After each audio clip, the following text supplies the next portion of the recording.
So the CEO and the CFO resigned from Lordstown Motors. What a disaster. There's some things we can learn from this. Let's jump into and talk about this fiasco.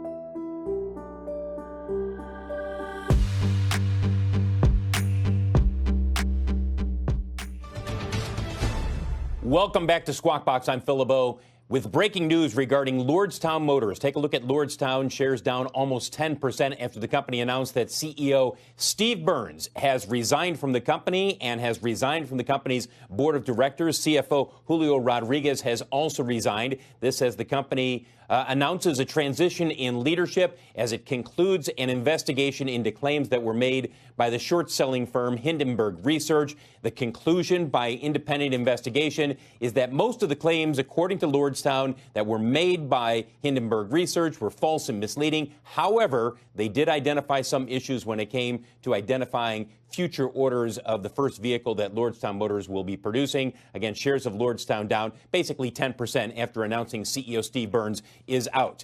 Angela Strand, who is an independent director, has now been put in charge as acting executive chairwoman of the company, and they're going to conduct a search for a CEO. Okay. Look, they don't have a whole lot of cash, Andrew. They're going to have to do something relatively quickly here.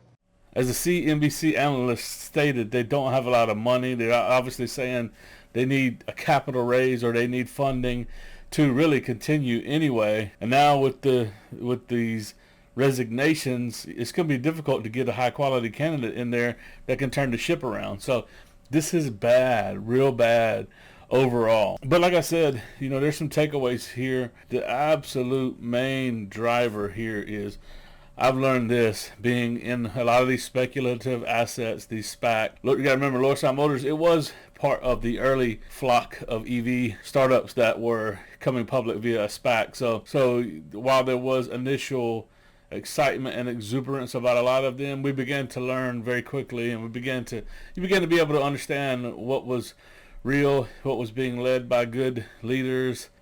I personally have learned really there's very, very few pre-revenue companies that I'm ever going to invest in going forward again. That'll be lesson number one. To invest in a pre-revenue company, meaning they have zero revenue right now, there better be some proven technology. Hyliion's a good example. And if you notice, people, the very reason that people gave and give Hyliion a hard time is what makes them a quality company. They don't ever release information until it's absolutely accurate information. They don't jump the gun. Even in all my interviews with CEO Thomas Healy, I've never been able to get anything out of him other than what is public, and he never speculates. So that's my big takeaway. Be very careful with pre-revenue speculative startups. And then number two, the main thing I have learned, there's opinions, there's facts, and then there's experience.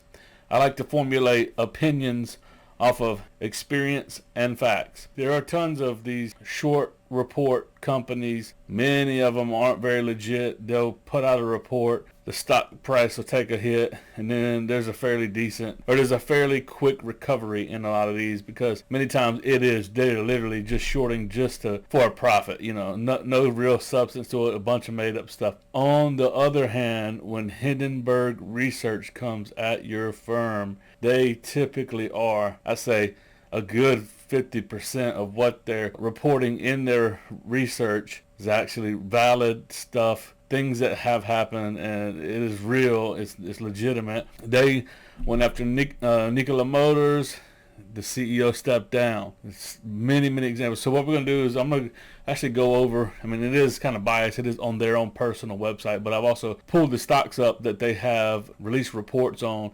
You can see that if Hindenburg comes at your company, you better sell out as fast as you can, because there'll be some pops. Nikola Motors has recovered a little bit. They've never recovered to all-time highs. They still had a decent amount of capital. They weren't in the position Lordstown Motors is with right now, like really not being able to get off the ground. And they had a CEO that was ready to step in and get in cleanup mode. Lordstown Motors is going to have to get in cleanup mode as well. But let's jump over. Let's look at the track record of Hindenburg. So it was September 2020 when they went after Nikola. The founder and executive chairman, Trevor Milton, promptly resigned from the company. That really did hurt SPACs because it was very early on. It was one of the first ones that really exploded. And then that's one of the first SPAC attacks that occurred, lots of sell-offs in SPAC. They went after Winds Finance, and I confirmed that after in June 2020, about 4 months later, NASDAQ delisted Winds due to the undisclosed asset freeze that they identified in their report. They're no longer on the NASDAQ since Hindenburg put their report out. They went after Genius Brands, essentially just saying it was just retail euphoria. They didn't, and they had pending dilution going on, so they didn't really find a whole lot with Genius Brands other than it was just being pumped and dumped. Really, I never made a video on it. I did not participate. But and it says by the end of July, just under 2 months later, shares were trading at 150 when it was all the way up to 686 around the time when they launched their report. Another one I couldn't find, but they put a report out about China Metal Resources Utilization, calling it a zombie company with 100% downside. Shares have fallen more than 90%. Don't remember this one, but this is pretty insane. In April 2020, they went after Works, stating the company's announced COVID-19 testing deal looked to be completely bogus. We also raised questions about the CEO, who's a convicted felon and has a track record of the company.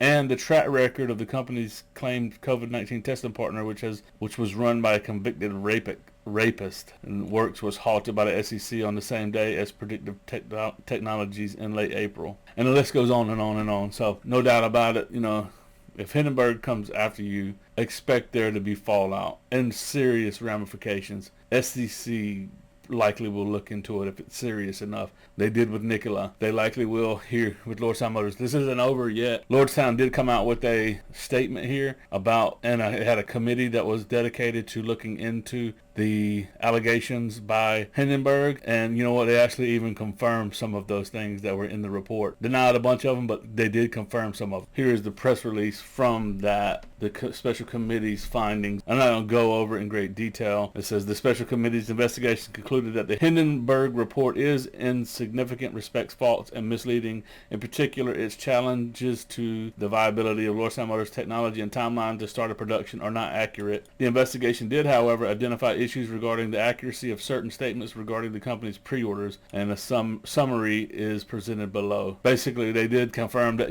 these were all pre-orders, that non-binding, that these companies did not have to follow through. There was no down payments, there was no deposits, not revenue that could be put on their balance sheet. They really don't have any revenue, and they only have assets, I guess, in the buildings of the factory. Other than that, these guys have nothing. And they even said, that you can go down here in this section about the viability of the hub motor technology. Their response about it was that the special committee concluded that while the hub motors have not been previously used at scale in commercially produced passenger vehicles, the hub motor technology license from LFA is viable. So it's even licensed from another provider, and they're not developing it themselves, so just too many red flags. Yes, so they've made just a few probably, for the prototypes. Nothing, they haven't figured out how to mass produce it at scale. For all these reasons, this could continue just being a terrible investment for those trying to stay long into it. It also has on the other hand, it has a potential to garner the attention, because I'm sure it's going to get huge amount of a short percentage, of Lordstown Motors stock ride. So you can probably fully expect it to be on the Wall Street Bets list. So there could be pops here and there, but for certain, the fundamentals of this company have to drastically change before it's, in my opinion, considered a decent company to own and hold. There's so many things that so many hurdles they have to get over to actually become a viable company that's worth investing in. Anyway, guys, I just wanted to kind of cover this because this is the main story in the headline today. So if you're enjoying the content, do me a favor, hit that like button, subscribe to the channel. Also, turn on the notification bell and consider joining the Patreon, patreon.com/JMac Investing. I share all my buys and sells and my portfolio depending on the tier that you sign up with. So consider doing that, and also picking up some free stocks from Moomoo. You can get up to 4 free stocks, or WeBull, or some free cash from M1 Finance for signing up and depositing. I am an affiliate with all of those. I appreciate you guys. Hope you're having a great week, and do have a great rest of your investing week. Till next time, deuces.